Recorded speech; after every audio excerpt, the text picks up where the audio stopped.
107.4 FM वर आपण ऐकत आहात विद्यावाणी कम्युनिटी रेडिओ.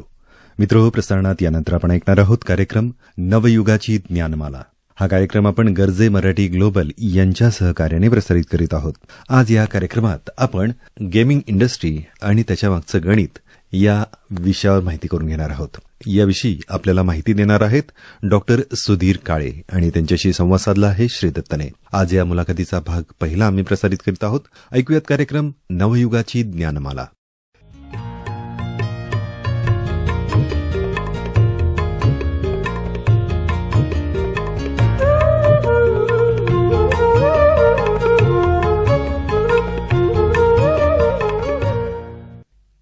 नमस्कार श्रोते हो. FM बँडच्या 107.4 मेगाहर्ट्सवर विद्यावाणी कम्युनिटी रेडिओमध्ये मी आमच्या सर्व श्रोत्यांचं सहर्ष स्वागत करतो या कार्यक्रम मालिकेत, जिचं नाव आहे नवयुगाची ज्ञानमाला. मित्रांनो आणि मैत्रिणींनो, ही मालिका आपण गर्जे मराठी ग्लोबल या संस्थेच्या सहकार्यानं ऐकतो आहोत. ही नवयुगाची ज्ञानमाला आहे आणि नव्या युगामध्ये आपल्या सगळ्यांना माहिती आहे की तरुणाईला आवडीचा विषय असणारा एक आणखीन वेगळा विषय, तो म्हणजे गॅम्बलिंग. तुम्ही म्हणाल आज वेगळा विषय कसा काय घेऊन आलात, कारण हा विषय आपल्याकडे तितकासा प्रचलित नाहीये. पण तरुणाईमध्ये कुठं ना कुठंतरी वेगवेगळ्या पद्धतीनं या विषयावरती चर्चा केली जाते आणि त्याच्यामध्ये आपल्यासाठी, भारतीय तरुणांसाठी, महाराष्ट्रीय तरुणांसाठी, मराठी तरुणांसाठी हा एक वेगळा विषय असला तरी त्याच्यामध्ये व्यवसायाच्या अमाप संधी उपलब्ध आहेत. म्हणूनच मित्रांनो, आज आम्ही इथे एका अतिशय वेगळ्या आणि अतिशय उत्साही अशा तरुण व्यक्तीला बोलवलेलं आहे. त्यांचं नाव आहे सुधीर काळे. सर नमस्कार. नमस्कार गायकवाड साहेब आणि सर्व श्रोत्यांना नमस्कार. मी तुमचा डिटेल्ड परिचय आमच्या श्रोत्यांना करून देतो. मी आमच्या श्रोत्यांना म्हणालो की अतिशय तरुण अशा माणसाला मी इथं बोलवलंय. त्याचं कारण आहे की त्यांनी गेली 40 वर्ष वेगवेगळ्या जगभरातल्या वेगवेगळ्या विद्यापीठामध्ये प्राध्यापक म्हणून कार्य केलं आहे. जर नावच घ्यायचं झालं तर ऑस्ट्रेलियातली बॉन्ड युनिव्हर्सिटी असेल, युनिव्हर्सिटी ऑफ इलिनॉय अमेरिकेमध्ये आहे, अरिझोना स्टेट युनिव्हर्सिटी आहे, national university of Singapore, university of south Carolina, तसंच युनिव्हर्सिटी ऑफ मकाऊ, या सगळ्या ठिकाणी तुम्ही शिक्षणाचं कार्य केलेलं आहे, प्राध्यापक म्हणून काम केलेलं आहे. पण आता ज्या विषयावरती आपण बोलणार आहोत त्याच्याकडे वळत असताना तुमचा महत्वाचा जो विषय होता तो म्हणजे गणित. गणित आणि गॅम्बलिंग यांचं काहीसं नातं आहे हे तुम्हाला फार लवकर कळालं होतं. तुम्ही जेव्हा अमेरिकेत कार्य करत होतात, 21सावं शतक सुरू झालं, 2000 सालाच्या आसपास तुम्ही गॅम्बलिंगच्या क्षेत्रामध्ये आलात, कारण तिथं तुमच्या लक्षात आलं की गणित या सगळ्या गोष्टींशी अतिशय जवळ जोडलं गेलेलं आहे किंवा गणित हेच सर्व गॅम्बलिंगचा पाया आहे. आणि म्हणूनच तुम्ही मग त्यानंतर सँड्स चायना लिमिटेड या संस्थेचे पूर्णवेळ सल्लागार म्हणून आपण काम केलेलं आहे. मला या सगळ्या विषयाकडे जायचंच आहे, पण मला आधी सगळ्यात पहिल्यांदा तुम्हाला विचारायचं की वेगवेगळ्या संस्थांना तुम्ही याविषयी मदत करता, पण तुम्हाला स्वतःला गणिताची आवड कशी निर्माण झाली आणि तुमचं प्राथमिक शिक्षण असेल किंवा महाविद्यालयातलं शिक्षण असेल त्याच्याविषयी आमच्या श्रोत्यांना सांगा. माझा जन्म पुण्यात झाला, शिक्षण पुण्यात झालं. आधी कॉन्व्हेंट ऑफ जीसस अँड मेरी जे इथं जवळच आहे आणि नंतर लोयोला हायस्कूलमधनं मी मॅट्रिक्युलेट झालो, तेव्हा मॅट्रिक होतं. आणि नंतर फर्ग्युसन कॉलेजमधनं BSc केलं. तर तेव्हा केमिस्ट्री, जिओलॉजी आणि स्टॅटिस्टिकल टेक्निक्स असे ते 3 मेजर होते. सो स्टॅटिस्टिकल टेक्निक्समध्ये माझी पहिली इंट्रोडक्शन झाली असं म्हणता येईल. आणि नंतर BSc नंतर मी जमनालाल बजाज इन्स्टिट्यूट मुंबईची होती, तेव्हा ते फक्त संबंध देशातनं 40 लोक घ्यायची फॉर मॅनेजमेंट. तर त्यात माझी निवड झाली, तर मी तिथनं MBA केलं. आणि नंतर बाय ॲक्सिडेंट ऑलमोस्ट की माझा भाऊ तेव्हा अमेरिकेत होता, त्याने मला न विचारता माझी GMATची फी भरली होती. आणि मला हे आलं की अमक्या दिवशी अमक्या ठिकाणी तुमची GMAT एक्झाम आहे. ते मला माहिती पण नव्हतं, पण आपण डॉलरमधनं कन्व्हर्ट केले रुपये, तर म्हटलं अरे एवढे पैसे भरलेत, आपण जाऊ म्हणून परीक्षा देऊ. तर ते केलं आणि I got selected in about 7-8 युनिव्हर्सिटीजमध्ये PhD करता. तर तेव्हा माझ्या क्षेत्रामध्ये म्हणजे मार्केटिंगमध्ये इलिनॉय वॉज द बेस्ट. मग मी तिथं इलिनॉयमध्ये गेलो आणि तिथे गेल्यावर कळलं की कोणत्याही प्रकारच्या रिसर्चला अतिशय स्ट्रॉंग मॅथमॅटिक्स आणि स्टॅटिस्टिक्सचा बेस असतो. त्याच्याशिवाय तुम्ही काही रिसर्च आर्टिकल निर्माण करूच शकत नाही. तर जो काही डेटा असतो तो ॲनालाइज करायला तुम्हाला अरिथमॅटिक आणि स्टॅटिस्टिक्स या दोन्हीचे चांगलं फाउंडेशन पाहिजे. तर ते मी ऑफ नेसेसिटी शिकलो आणि बहुतेक गोष्टी सेल्फ टॉट होत्या. त्यामुळे आवडीपेक्षा नेसेसिटी असं म्हणता येईल. पण मग त्यातनं जेव्हा मी वेगवेगळ्या कसिनोच्या इश्यूजचा विचार करायला लागलो, तेव्हा मला समजलं की अरे याला अजून मॅथमॅटिकल सोल्युशन नाहीये. तर मी ते रिसर्च सुरू केलं आणि जे 2-3 प्रॉब्लेम मोठे होते जे अनसॉल्व्ड होते या इंडस्ट्रीमध्ये, तर ते पण मी सोडवण्यात यशस्वी झालो. सो तसं ओरिएंटेशन आहे. वा. श्रोते हो, डॉक्टर सुधीर काळे यांच्याशी आपण चर्चा करतो आहोत आणि आपला विषय असणार आहे गॅम्बलिंग आणि गणित यांची सांगड. त्यांनी सांगितलं की त्यांनी पुण्यातल्या फर्ग्युसनमध्ये शिक्षण घेतलं, त्यांनी MBA केलं आणि मग पुढे ते अमेरिकेत गेल्यानंतर रिसर्चसाठी म्हणून त्यांची गणिताची नेसेसिटी म्हणून तुम्ही या क्षेत्रात आलात. पण तुम्हाला तेव्हा असं कधी वाटलं होतं का की आपण कधीतरी पुढे जाऊन, प्राध्यापक तर तुम्ही झालात पुढे, पण असं वाटलं होतं का की आपण गॅम्बलिंगच्या क्षेत्रामध्ये जाऊ का, तिथेही गणिताचा खूप सारा उपयोग आहे? हा तुमचा रिसर्च तर सुरू होताच. नाही, असं मला कधीच वाटलं नव्हतं. आणि जेव्हा मी अमेरिकेत अरिझोना स्टेट युनिव्हर्सिटीमध्ये माझा पहिला फुल टाइम प्रोफेसर म्हणून जॉब होता, तर त्याच्या अरिझोनाला बॉर्डरिंग नेवाडा आहे. आणि नेवाडा म्हणजे अमेरिकेतलं गॅम्बलिंगचं तीर्थक्षेत्र, बेसिकली संबंध स्टेट. तर एकदा काही स्टुडंट्स म्हणाले चला तिकडे म्हणून गेलो. आणि मला अजूनही आठवतं की तेव्हा मला काहीतरी $10 फक्त हारलो मी. मला इतकं वाईट वाटलं. पण तेव्हा मला कळलं की अरे हे सगळं कसं मजेशीर चाललंय. तर त्यातनं म्हणजे जे श्रोते असतील, जे तरुण श्रोते असतील, त्यांना मला हे सांगायचं आहे की तुम्हाला आज जर समजत नसलं की आपण कोणता फील्ड घ्यावा किंवा कशात स्पेशलाइज करावं, त्याची काही फार चिंता करू नका. कारण की कधी कधी आपल्याला फार लेट कळतं की आपण कोणत्या क्षेत्रात जावं. आता सामान्य भारतीय माणूस असल्यामुळे मला तेव्हा कसिनोची कल्पनाही नव्हती की त्यात माझं करिअर होईल.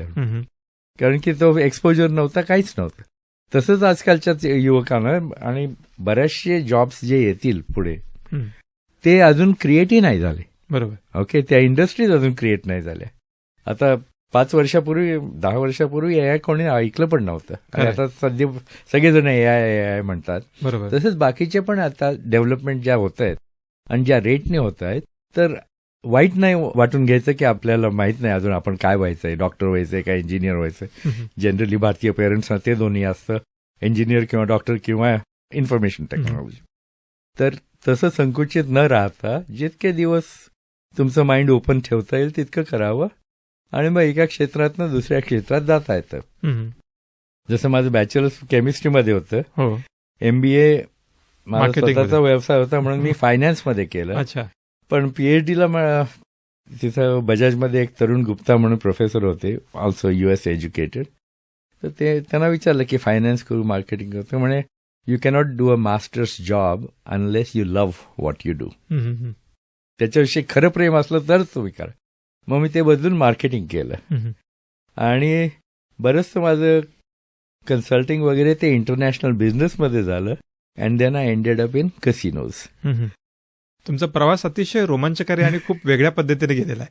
तुम्ही तरुणांना मार्गदर्शन करतात की सुरुवातीला क्लॅरिटी नसेल तरी चालेल. करेक्ट. तुम्हाला देखील तितकीशी क्लॅरिटी नव्हती, पण आज जर पाहिलं तर डॉक्टर सुधीर काळेंनी अगदी जगातल्या नावाजलेल्या असं म्हणूयात, फोर्ब्स असेल, द वॉल स्ट्रीट जर्नल असेल, द फायनान्शियल रिव्ह्यू असेल किंवा New York times, New York post, Bloomberg, Reuters अशा वेगवेगळ्या प्रसारमाध्यमांमध्ये तुम्ही आता लोकांना मदत करत आहात कसिनो व्यवस्थापन किंवा कसिनो मॅनेजमेंट किंवा ॲडिक्शन याविषयी. तुमचे अनेक सारे लेख प्रसिद्ध आहेत. तुमचे जवळजवळ त्याआधीच 100हून अधिक शोधनिबंध आलेले होते. पण तुम्ही जेव्हा सन 2014 जेव्हा तुम्ही सायन्स चायना लिमिटेडकडे आलात तेव्हा तुमचा मनस्थिती काय होती किंवा तुम्ही त्याच्याकडे व्यवसाय म्हणून कसं पाहत होतात? आधी सांगितल्याप्रमाणे बरेच वर्ष म्हणजे साधारण 1984 मध्ये माझी PhD झाली आणि तेव्हा 2014 मध्ये मी जवळजवळ 3 कॉन्टिनेंट्समध्ये प्रोफेसर म्हणून काम केलेलं होतं. तर जेव्हा ही संधी स्वतःहून चालून आली, त्याच्या आधी मी कन्सल्टिंग करत होतो कसिनोजला आणि त्यामुळे माझं थोडंसं नाव झालेलं होतं. त्यामुळे त्यांनी मला ऑफर केली आणि माझ्या डोक्यात असा विचार आला की शास्त्रज्ञ म्हणून, सायंटिस्ट म्हणून मला जे प्रयोग करायचे होते पण पैसे नव्हते, फॅसिलिटीज नव्हत्या, ते इथं इतक्या जगातल्या सगळ्यात मोठ्या कसिनो कंपनीमध्ये मला करता आलं. एक उदाहरण सांगतो की आपल्याला माहिती आहे एक प्रकारचा सेंट असला तर लोक तिथं त्या स्टोअरमध्ये जास्त जातात किंवा जास्त वेळ थांबतात. आपल्याला हे पण माहिती आहे की म्युझिकचा परिणाम होतो कन्झ्युमर्सच्या वागण्यावर.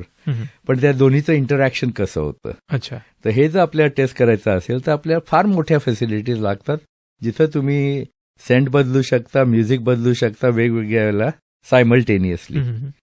तर सॅन्ड चायनाचा गेमिंग फ्लोअर जगातला सगळ्यात मोठा होता, त्यामुळे मी तसे प्रयोग करू शकलो. आणि दुसरं म्हणजे इतरांच्या पैशावर करू शकलो, कारण की युनिव्हर्सिटीकडे इतका पैसा नसतो की खर्च करायला. पण इथं त्याला वाटलं की ठीक आहे, आपल्याला याचा फायदा होईल. तर मग मला कोणीही कशाही बाबतीत अपोज केलं नाही. जे काही माझे मनात फक्त आयडियाज होत्या, त्या सर्व आयडियाज तिथं मॅनिफेस्ट झाल्या आणि that was a golden opportunity. खरं म्हणजे तुमचं संपूर्ण आयुष्य बदलणारी होती, कारण यापूर्वीचं तुमचं जे क्षेत्र होतं ते संपूर्णपणे विद्यार्थ्यांना शिकवण्यामध्ये गेलं होतं आणि याच्यानंतर तुम्ही आता कसिनो मॅनेजमेंटमध्ये आला होतात. श्रोते हो, आपण डॉक्टर सुधीर काळे यांच्यासोबत चर्चा करतो आहोत. त्यांनी कसिनो मॅनेजमेंट असेल किंवा ॲडिक्शन असेल किंवा जुगार ज्याला आपण म्हणूयात, या सगळ्या गोष्टींवरती खूप सारा अभ्यास केलाय. पण या सगळ्याच्या मागे काय माहिती का, गणित. आणि याच गणिताविषयीच आपण त्यांच्याकडून जाणून घेणार आहोत. सर, आजच्या भागामध्ये आपण आपल्या श्रोत्यांना हे पण सांगूयात की भारतामध्ये तसे कसिनोज फार लिमिटेड आहेत, गोव्यासारख्या ठिकाणी आहेत, काही पर्यटन स्थळावरती आहेत.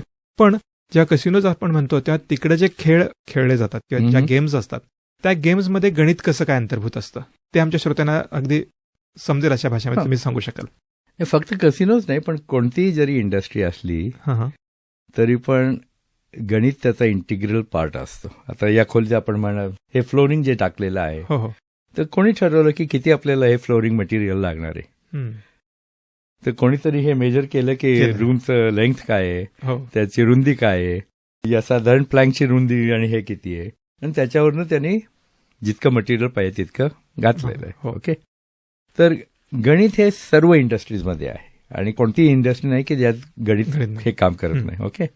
साधारण तुम्ही एकदी गाडी टाकली वडापावची, तरी किती पीठ पाहिजे, किती मीठ पाहिजे, किती तेल पाहिजे, याला पण मेजरमेंट गणित असल्याशिवाय खरंच व्यवसायाचं गणित सुरू होत नाही. करेक्ट. आणि गणित म्हटलं की तो जरा ब्रॉड विषय होतो, कारण की गणिताच्या वेगवेगळ्या शाखा आहेत आणि त्याचे वेगवेगळे ऍप्लिकेशन्स आहेत. ओके. तर गणितात म्हणजे आपण अल्जेब्रा, अरिथमॅटिक, अंकगणित, जिओमेट्री, नंतर statistics, trigonometry, calculus, numbers theory, this is not all, पण अजून पण आहे. तर असे वेगवेगळे त्याच्या शाखा आहेत आणि त्या प्रत्येक शाखेत जबरदस्त ऍडव्हान्सेस होत आहेत. लोकांना असं वाटतं की गणित म्हणजे फिक्स्ड आहे, की एवढंच आहे. नाही, त्यात पण नवीन शोध लागतात. त्यात पण जसं नोबेल प्राइज असतं तिथं फील्ड्स मेडल म्हणून आहे, त्या गणितात ज्यांनी अतिशय कॉन्ट्रीब्युशन केलंय त्यांना ते दिलेलं आहे. आणि याचं वेगवेगळ्या इंडस्ट्रीजमध्ये ऍप्लिकेशन आहे. जसं फायनान्स इंडस्ट्रीमध्ये तुम्हाला वर्किंग कॅपिटल किती लागेल, कधी लागेल, इन्व्हेंटरी किती लागेल. ओके. इन्व्हेंटरीचं प्लॅनिंग कसं करणार, कधी ऑर्डर करणार, नंतर तुमचे फायनान्शियल प्रोजेक्शन्स आजकाल द्यावे लागतात स्टॉकना, ते तुम्ही कसं करता, हे सर्वांच्या मागे गणित आहे. कन्स्ट्रक्शन इंडस्ट्री, इतका भार घ्यायचा असेल तर आपल्याला कोणतं स्टील वापरावं लागेल, माइल्ड स्टील का टॉर्च स्टील, त्याची टेन्साईल स्ट्रेंथ काय आहे, त्याच्यावरनं आपण गणितावरनं ठरवतो. सो सांगण्याचा भाग असा की कोणतीही इंडस्ट्री अशी नाही ज्याला गणिताचं ऍप्लिकेशन नाही. आणि लोकांना वाटतं की अरे आपण वीक आहोत म्हणजे मी निर्बुद्ध आहे. असं का करतात लोक माहीत नाही मला. ते गणितात स्ट्रॉंग नसले तर आपल्या बुद्धीने असं ते अज्युम करतात. असं समाजात एक फिलिंग आहे, रूढ झालेलं आहे. का मला माहित नाही. आणि त्यामुळे उलट लोकांना भीती जास्त वाटते गणिताची. ओके. आणि जेव्हा जेव्हा भीती वाटते तेव्हा तेव्हा लर्निंग तितकं अवघड जात. बरोबर. राईट. तर आम्ही तर सगळे हाताने करायचो तेव्हा इव्हन कॅल्क्युलेटर दुर्मिळ होता. बरोबर. ओके. आजकाल तुम्हाला काहीच ऍडिशन सबट्रॅक्शन काही करावं लागत नाही. The most complicated mathematical things you can solve on your PC किंवा ऑन अ पॉकेट कॅल्क्युलेटर. जेव्हा फर्स्ट मून मिशन गेली, the capability of their computers was what's in a pocket calculator today. बरोबर. इतकी advances झाले. Okay. तर तुम्हाला प्रत्यक्ष तितकी कॅल्क्युलेशन नाही करावे लागणार, पण तुम्हाला हे समजलं पाहिजे की कोणत्या प्रॉब्लेमला कोणतं मॅथमॅटिकल टेक्निक वापरावं. Okay. That's all that is needed. आणि लाईक एव्हरीथिंग प्रत्येक टेक्निकचे काही काही लिमिटेशन्स असतात, तर ती पण आपल्याला माहिती पाहिजे. तर कन्सेप्च्युअल लेवलवर जर गणित समजावून घेतलं तर तुम्हाला ते मॅन्युअली सर्व करावं लागेल असं नाही, पण तुम्हाला समजलं पाहिजे आणि दुसऱ्याला सांगता यायला पाहिजे की हे असं का आहे. बरोबर. खरं तर गणित हा तुम्ही म्हणाला तसं सगळ्याच व्यवसायांचा पाया आहे. कुठेही गेला ते गणित लागणारच आहे. गॅम्बलिंग तुम्ही म्हणतायत ते तर संपूर्णपणे गणितावरती आधारित. कसं काय सांगाल मला? गॅम्बलिंगचं सगळे जे काही वेगवेगळ्या गेम्स आहेत कसिनोमध्ये, हो, they are based on 2 things. एक आहे हाऊस ॲडव्हान्टेज. हाऊस ॲडव्हान्टेज म्हणजे सगळे खेळ असे रचलेले आहेत की त्यात कसिनोला जिंकायची जास्त शक्यता आहे. ओके, खेळणाऱ्यापेक्षा कसिनो मालकाला जास्त. करेक्ट. मार्जिन अतिशय कमी असतात. लोकांना वाटतं की कसिनो म्हणजे पैसे करायचं ते मशीन आहे. तसं नाहीये. आता ज्यांना ब्लॅकजॅकची माहिती असेल त्यांना माहिती असेल की साधारण 0.5% हाऊस ॲडव्हान्टेज असतं. हाऊस ॲडव्हान्टेज म्हणजे जर तुम्ही आत्ता एक बेट लावली तर त्यातनं प्रोव्हायडरला काय मिळतं, हाऊसला काय मिळतं. ओके, तर जर 100 रुपयाची बेट लावली तर तुम्हाला over a large period of time 99 रुपये 50 पैसे दर बेटीला तुम्हाला मिळतात. म्हणजे कसिनो 50 पैसे घेत. रुलेट ही दुसरी गेम आहे, ती भारतीयांना फार आवडते. तो बॉल जो गोल गोल फिरतो, आम्ही चित्रपटात नेहमी बघितलंय. तर त्यात 36 आकडे असतात आणि 0 असतो. आणि तुम्ही इंडिव्हिज्युअल नंबर्सवर जर बेट केली आणि तुम्ही जिंकलात तर तुम्हाला तुमच्या बेटीचे 35 पट मिळतात. हो, ओके. पण तिथे 36 नंबर आहेत आणि प्लस 0 आहेत. सो 36 डिवायडेड बाय 37, कारण की तुमची बेट तुम्हाला परत मिळते पण 35 ते मिळतात. तर साधारण 2 ते 2.5% हाऊस ॲडव्हान्टेज आहे. ओके. दुसरी एक गेम आहे बॅकरा म्हणून, तर ते जेम्स बॉन्ड मूव्हीजमध्ये फार पाहिलं असेल तुम्ही. तर तिथं तुम्ही बँकर किंवा प्लेअर अशी बेट करू शकता आणि त्यात साधारण 1.3% हाऊस ॲडव्हान्टेज आहे. जे स्लॉट मशीन्स आहेत ज्याला काहीही बुद्धी लागत नाही, ज्याचा काही मॅनपॉवर लागत नाही, ते नुसते ठोकळे असतात इलेक्ट्रॉनिक आणि त्यात आपण पैसे घालायचे आणि बटन दाबत बसायचं, त्यात 8 ते 10% हाऊस ॲडव्हान्टेज आहे. तर हे सगळं जे काय आपण बघतो, the lighting, the palatial settings, limos, सगळ्या सेलिब्रिटीज वगैरे वगैरे, त्याचं ओरिजिन आहे मॅथमॅटिक्स. की in the long term, short term मध्ये काही होऊ शकतं. हो, ओके. शॉर्ट टर्म मध्ये मी बरंच रिसर्च केलेलं आहे की जर 100 लोक कसिनोमध्ये गेले तर 28% जिंकून बाहेर येत. अच्छा, त्या दिवशी. ओके. तोच माणूस दुसऱ्या दिवशी त्याच्या 10 पट हारू शकेल. हो, पण 28% साधारण जिंकतात. पण over a long period of time, म्हणजे ज्याला आपण लॉ ऑफ लार्ज नंबर्स म्हणतात, over infinite trials the casino is going to win based on the house advantage. अच्छा, म्हणजे जेव्हा आपण लॉंग टर्ममध्ये खेळू तेव्हा आपोआपच दरवेळचे 50-50 पैसे असं करता करता कसिनो विन असतात. करेक्ट. तुम्ही अतिशय सोप्या शब्दात आम्हाला समजून सांगितलं. पण गणित हे सगळ्याच व्यवसायाच्या मुळाशी आहे हे तुम्ही अतिशय उत्तम पद्धतीने समजून सांगितलं. पण आजच्या कार्यक्रमाच्या वेळेचं गणित पाहता आज आपल्याला इथं थांबण्याची वेळ झालेली आहे. जरूर. श्रोते हो, आजच्या वेळेचं गणित पाहता आपल्याला थोडंसं आता इथं एक विश्राम घ्यावा लागणार आहे. कारण मित्रांनो, आत्तापर्यंत डॉक्टर सुधीर काळे यांच्या पूर्वायुष्यातला प्रवास आणि ते गेमिंग इंडस्ट्री किंवा गॅम्बलिंग इंडस्ट्रीकडे कसं वळले इतकंच जाणून घेतलं. त्यांनी हेही सांगितलं की गणित किती महत्वाचं आहे. पण आज इथं आपण ब्रेक घेतो आहोत. सुधीर सर, मला असं वाटतं की आपली ही चर्चा अशीच सुरू ठेवली पाहिजे, कारण अजूनही गॅम्बलिंग इंडस्ट्रीमधला महत्वाचा भाग आपल्या श्रोत्यांना सांगत आज तुम्ही विद्यावाणीच्या स्टुडिओमध्ये आलात आणि तुमच्या प्रवासाविषयी तसंच गणिताविषयी आमच्या सगळ्या श्रोत्यांना मार्गदर्शन केलं. त्याबद्दल मनपूर्वक धन्यवाद. धन्यवाद गाडकर साहेब. श्रोते हो, आपण ऐकत रहा नवयुगाची ज्ञानमाला हा कार्यक्रम विद्यावाणी कम्युनिटी रेडिओ केंद्रावर उद्या याच वेळेला. तेव्हा आज मी श्री दत्त 107.4 FM वर तुमचा निरोप घेतो. नमस्कार.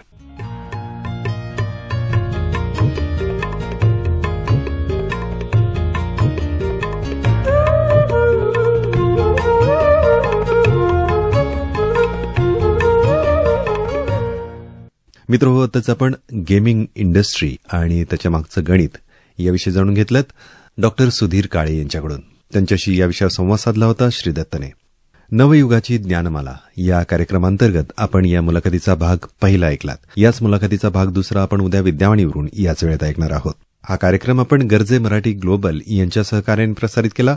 या कार्यक्रमाविषयी आपण आपल्या प्रतिक्रिया आपण आम्हाला 744 722 1074 अर्थातच 7447221074 या क्रमांकावर अथवा विद्यावाणी FM@gmail.com या मेल आयडीवर कळू शकता. ऐकत राहा विद्यावाणी 107.4 FM, आपला आवाज आपला रेडिओ. तुम्ही ऐकत आहात विद्यावाणी कम्युनिटी रेडिओचे कार्यक्रम 107.4 FM वर.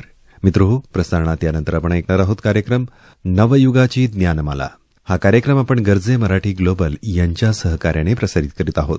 गेमिंग इंडस्ट्री आणि त्यामागील गणित या विषयावर काल आपण डॉक्टर सुधीर काळे यांच्या मुलाखतीचा भाग पहिला ऐकला होता. आज या मुलाखतीचा भाग दुसरा आम्ही प्रसारित करीत आहोत. डॉक्टर सुधीर काळे यांच्याशी संवाद साधला आहे श्री दत्तने. ऐकूयात कार्यक्रम नवयुगाची ज्ञानमाला.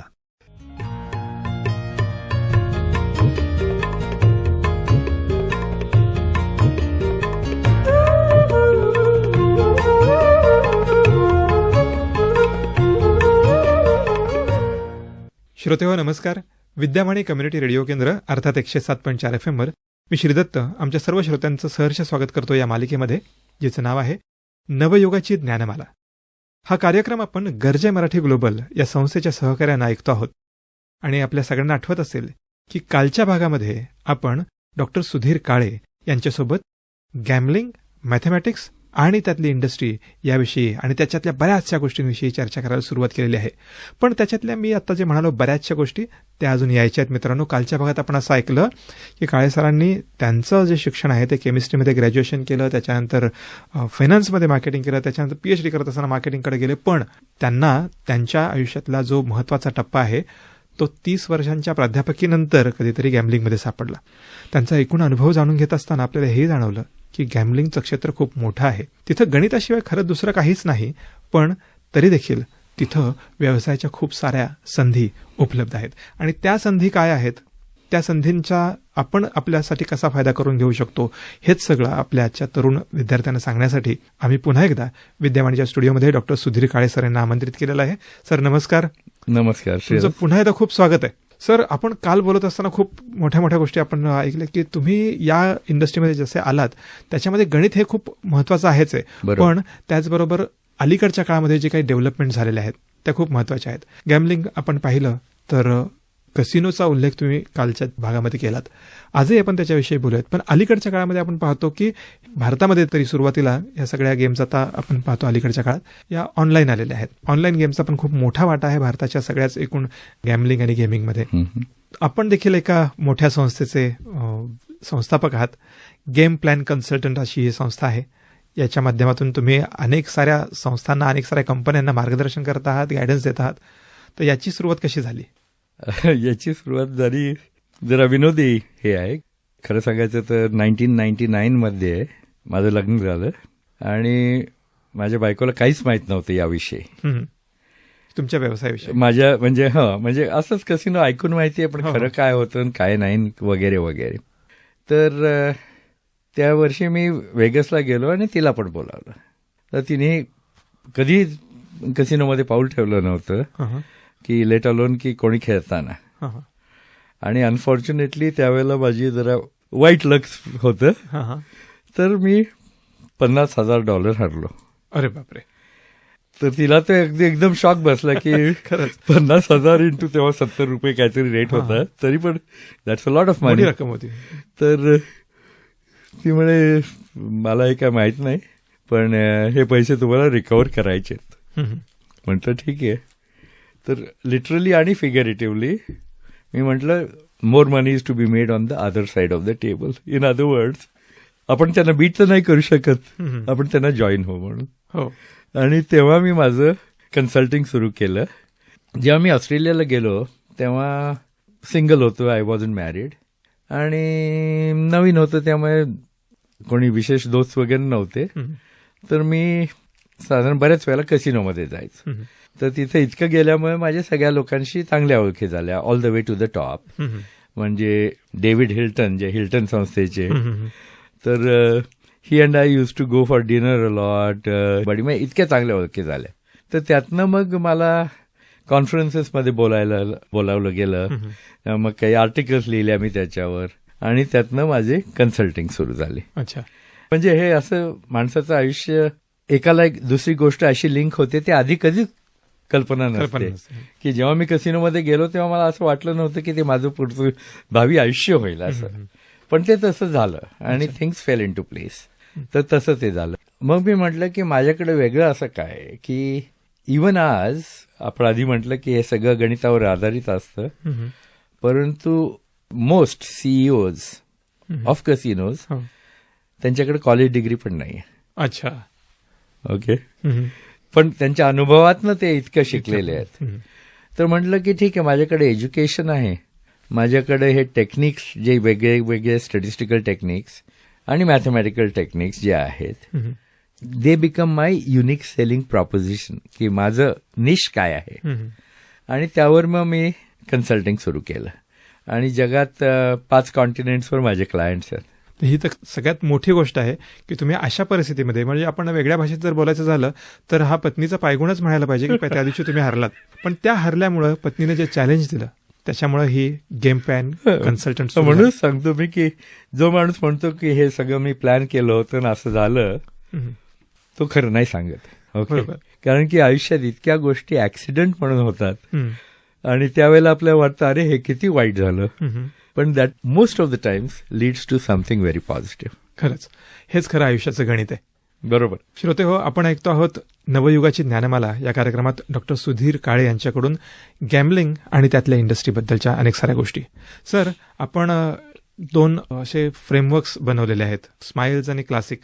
त्यांच्याविषयी आम्हाला जाणून घ्यायला आवडेल आणि आता पुढे जात असताना मला हे पण जाणून घ्यायचंय, अशा पद्धतीचे फ्रेमवर्क्स वापरून आपल्याकडचे तरुण विद्यार्थी जे आहेत ते गणिताच्या विद्यार्थ्यांसाठी विशेष करून ते उद्योजक म्हणून व्यवसायात येऊ शकतात का, किंवा गॅम्बलिंगच्या व्यवसायात त्यांनी यायचं असेल तर त्यांनी काय करायला हवं?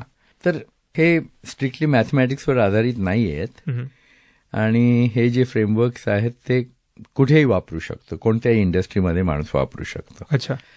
कारण की जितकं आपल्याला जास्त कळतं वेगवेगळ्या इंडस्ट्रीज विषयी, तितकं आपल्याला कळतं की customer experience basically determines success or failure in the long term. Okay.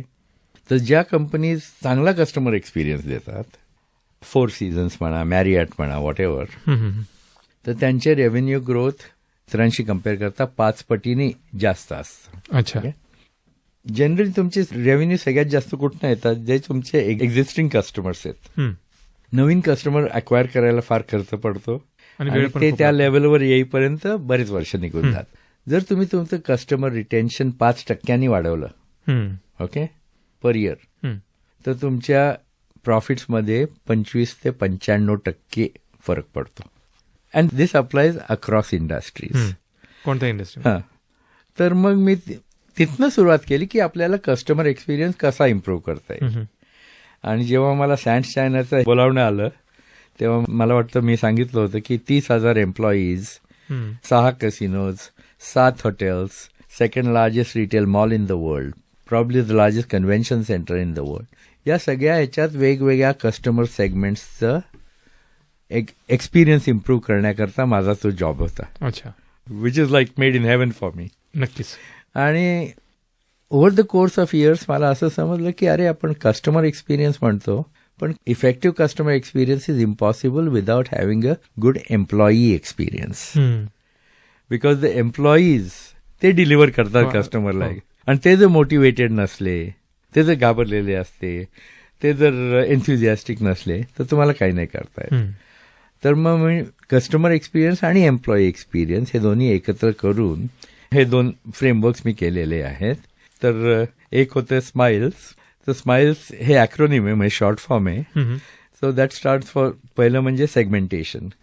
तुम्ही सगळ्यांनाच तसं नाही वागवू शकत. जसं कसिनो इंडस्ट्रीमध्ये एखादा माणूस समजा $10 बेट करत असेल प्रत्येक हँडला, आणि in the same casino you'll have people betting $500,000. Okay.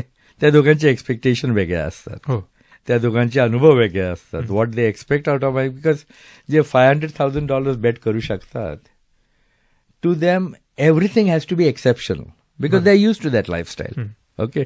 पण या माणसाला तुम्ही समजा चहा दिला, इज हॅपी, तोही मिळाला तरी नाही मिळाला तरी चालेल. सो वेगवेगळे सेगमेंट्स असतात.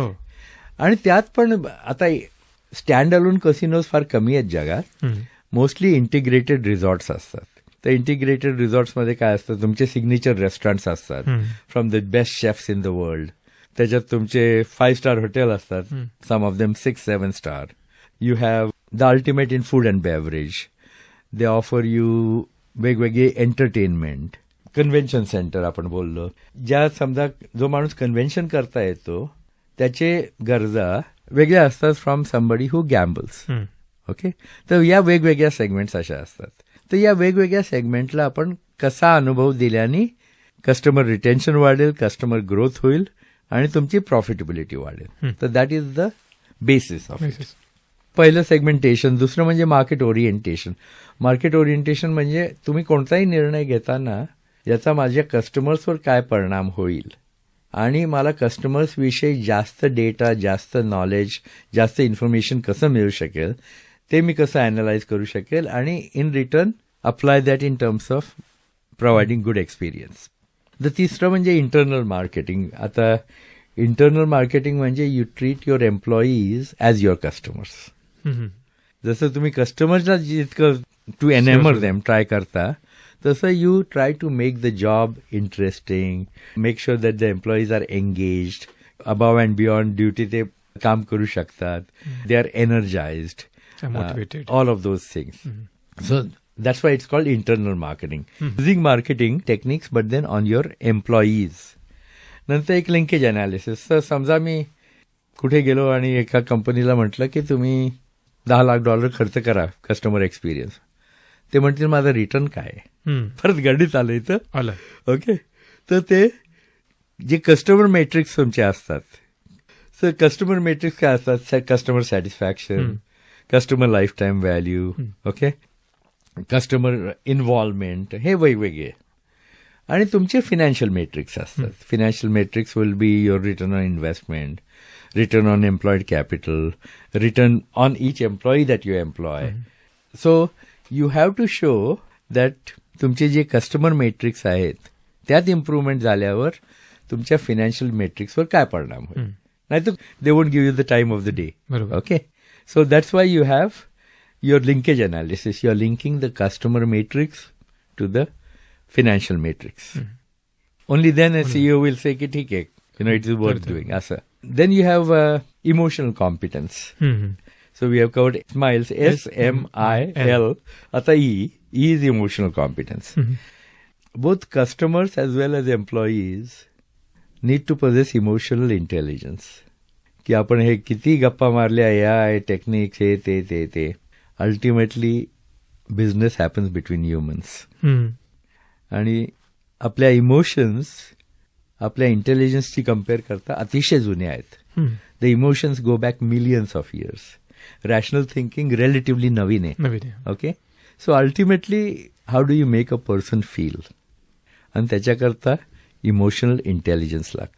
तर इमोशनल इंटेलिजन्स हा पण एक स्माइल्सचा भाग आहे. आणि लास्ट म्हणजे सर्व्हिस ब्लू प्रिंटिंग, की जे टच पॉईंट असतात जिथं तुमचं कस्टमर आणि कंपनी इंटरॅक्ट होते. की समजा तुम्ही त्यांना लिमोमधनं पिकअप केलं एअरपोर्टला, that's the first touch point. ते जेव्हा एंटर करतात तुमच्या फॅसिलिटीजमध्ये, दुसरा टच पॉईंट. हॉटेलमध्ये चेक इन करतात, तिसरा टच पॉईंट, वगैरे वगैरे. तर प्रत्येक टच पॉईंट तुम्ही मॅप करायचा आणि त्या टच पॉईंटला कोणकोणते डिपार्टमेंट रिस्पॉन्सिबल आहेत. ट्रान्सपोर्टेशन असेल, त्यात तुमचं हॉटेल असेल, त्यात तुमचं फूड अँड बेव्हरेज असेल, आजकाल सर्वेलन्स सगळीकडे, सिक्युरिटी सर्वीकडे. तर मग त्यांनी काय केलं पाहिजे for that touch point to work well. प्रत्येक टप्प्यावरती प्रत्येक टच पॉईंट. हां, आणि त्याच्यात फेल पॉईंट काय असू शकतात. So that's what you do throughout the journey, की कस्टमरनी तुमच्याशी पहिला कॉन्टॅक्ट केल्यापासून till the time they leave, what we call the customer journey. त्यात साधारण नुसते आपण मेन जरी कन्सिडर केले तरी 30 किंवा 40 टच पॉईंट होतात. ओके, आता मी इथं आलो तर 9-10 टच पॉईंट तर आहेत. आल्या कुठे जायचं, कुठे बसायचं. तर मग फिजिकल एव्हिडन्स, हे टेबल कसं आहे, भिंतीवर काय चित्र आहेत वगैरे. So physical evidence is one. Second is contact employees behaviour, जे आपल्याला दिसू शकतं. की आता त्यांनी चहा आणून दिला, पण ते मागे कोणी ऑर्डर दिली आणि काय झालं ते मला माहित नाही. So the contact employees back stage behaviours.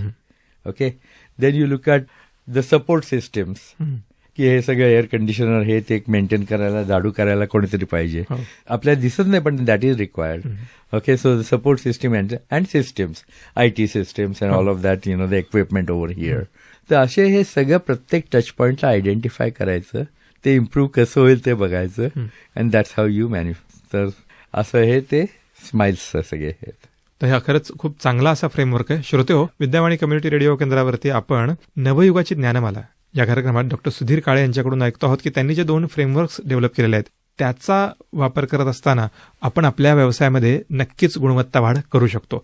आपला व्यवसाय पुढे नेण्यासाठी या फ्रेमवर्कचा नक्कीच उपयोग होऊ शकेल. आपण क्लासिक बद्दल काय सांगाल sir? Classic that is the latest. तर जसं जसं माझा अनुभव वाढत जातो आणि त्याच्यात पण इंडस्ट्रीमध्ये पण टेक्नॉलॉजिकल डेव्हलपमेंट होतात तर मी अपडेट करत राहतो.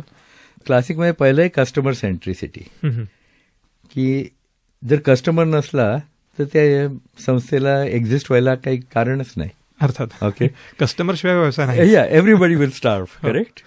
So first is customer centricity. तर कस्टमर सेंट्रिसिटीमध्ये हे आहे की A, how do you understand the customer needs and expectations. B, तुम्ही कस्टमर डेटा कसा क्रिएट करता आणि त्याच्यावर काय काय ऍक्शन घेता and then how that dictates your strategy. Okay. And third, how do you evaluate and constantly monitor customer feedback.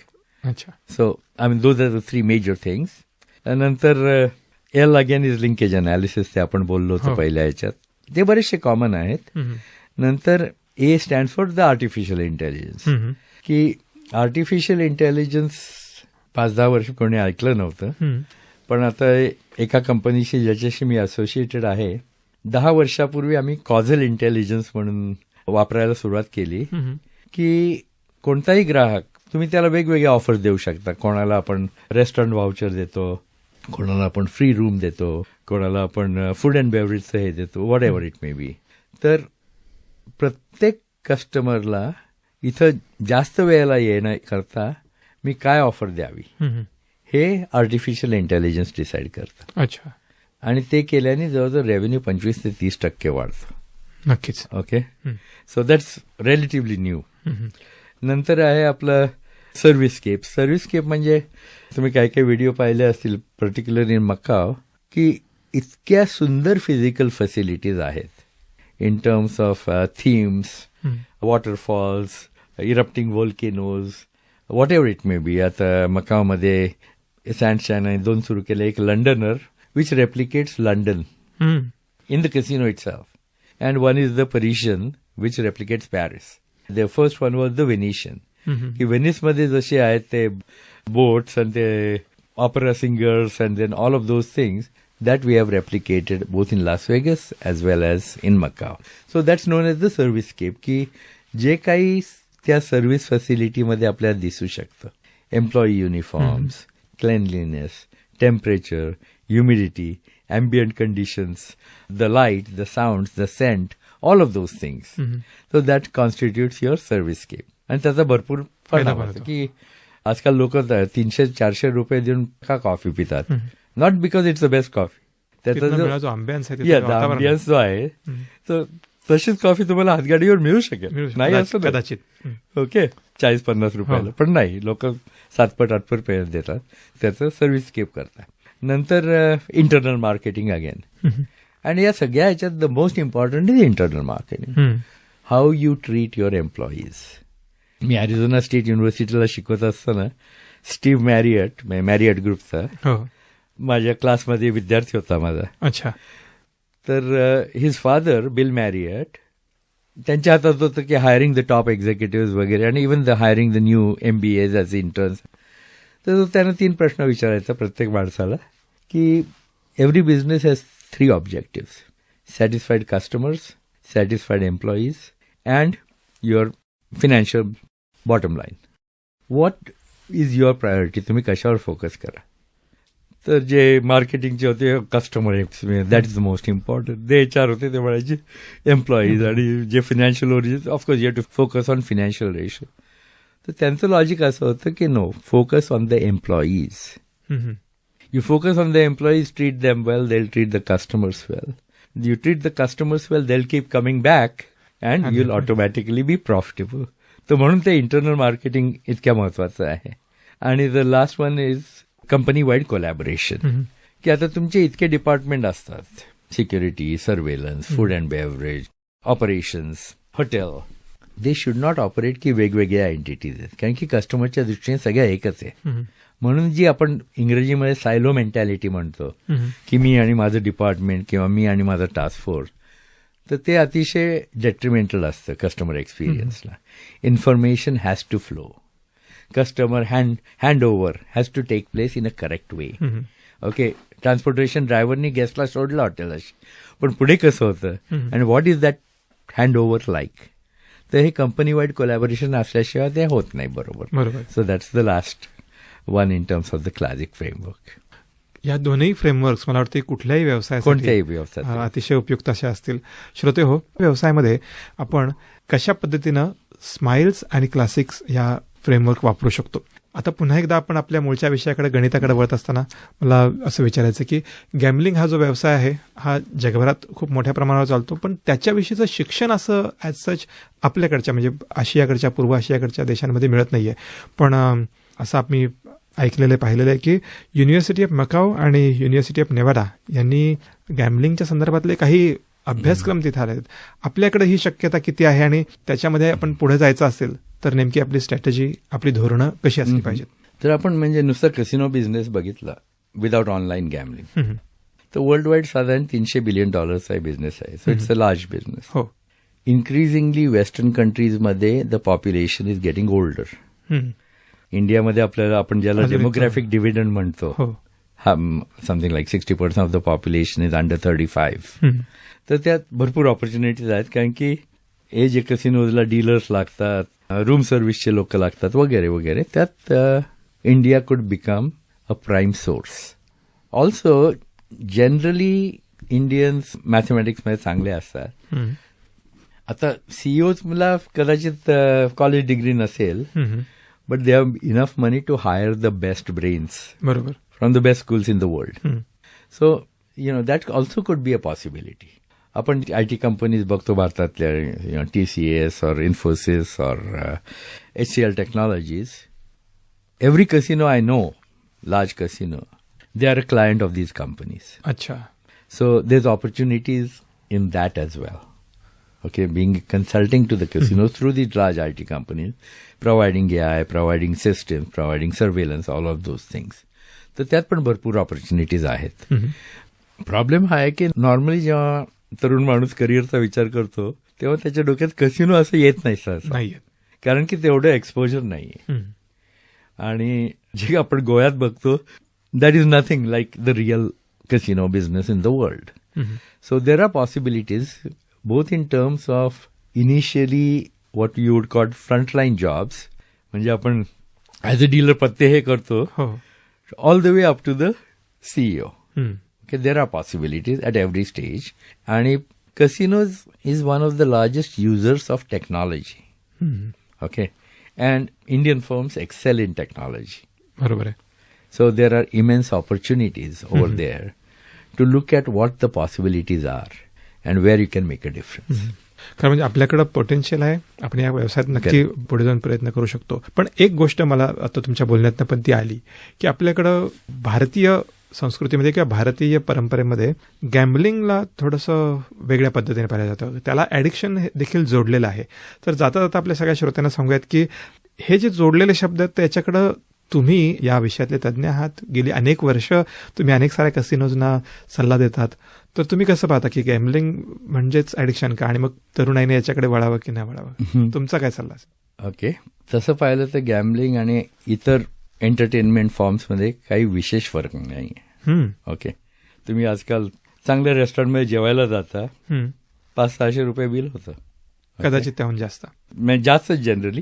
Particular drinks वगैरे घेतले तर मग 7-8 हजार वगैरे होऊ शकतं इझिली. गॅम्बलिंगला पण तर तुम्ही ॲडिक्ट नसाल तर तेवढेच पैसे लागतात. तर 99% लोकांमध्ये it is a form of entertainment, विरंगुळा. आणि विरंगुळा based on the human tendency for risk taking. बरोबर. ओके, गॅम्बलिंग हे इतकं अट्रॅक्टिव्ह का आहे तर it is based on the way the brain responds to rewards. So, दरवेळेला तुम्ही बेट लावतात with expectation, so the brain releases dopamine, which is the pleasure chemical. बरोबर. And every time you win, there's that dopamine again, but that is the variable response. So there's a fixed reward, each bet, and a variable reward. You win sometimes. That becomes the most potent combination to hook a person onto anything. All right. पण like I said, की addiction rate जगभर 1 ते 2% आहे. नगण्य आहे. अर्थात मी त्याला dismiss नाही करत आहे, कारण की एक ऍडिक्टेड माणूस साधारणतः निगेटिव्ह परिणाम साधारण 30 लोकांवर होतो. आणि म्हणून कसिनोज ही रिस्पॉन्सिबल गॅम्बलिंग अतिशय ज्युडिशियसली इम्प्लिमेंट करतात. It is just a part and parcel of the human tendency to take risk. तसं पाहिलं तर जास्त एंटरप्रेन्योर्स फेल होतात as oppose to casino players. Ambrose Bierce म्हणून एक रायटर होता, तो म्हणे the gambling known as business okay looks with austere disfavour on the business known as gambling. Sir, तुम्ही आतापर्यंत अनेक साऱ्या संस्थांना, अनेक साऱ्या कसिनोजना मार्गदर्शन केलेलं आहे. येणाऱ्या भविष्यामध्ये देखील तुम्ही अशाच पद्धतीनं या सर्व संस्थांना मदत करत राहाल, त्यांना मार्गदर्शन करत राहाल, आणि विशेषतः भारतामध्ये येत्या काळात जर व्यवसाय सुरू केले तर त्यांना देखील तुमच्या मार्गदर्शनाचा लाभ मिळेल अशी आशा व्यक्त करतो. आणि आजच्या या कार्यक्रमामध्ये आपला निरोप घेतो. तुम्ही इथं आलात आणि आमच्या सगळ्या श्रोत्यांना एका वेगळ्या आणि अतिशय हॅपनिंग अशा विषयाबद्दल, गॅम्बलिंगच्या विषयाबद्दल मार्गदर्शन केलं. त्याबद्दल मनपूर्वक धन्यवाद. मी तुमच्या पुढील सर्व एंडेवर्सना विद्यावाणीकडून, विद्यावाणीच्या श्रोत्यांकडून आणि गर्जे मराठी ग्लोबलच्या परिवाराकडून खूप खूप शुभेच्छा देतो आणि थांबतो. धन्यवाद. धन्यवाद श्रीदत्त आणि श्रोत्यांना धन्यवाद. थँक्यू.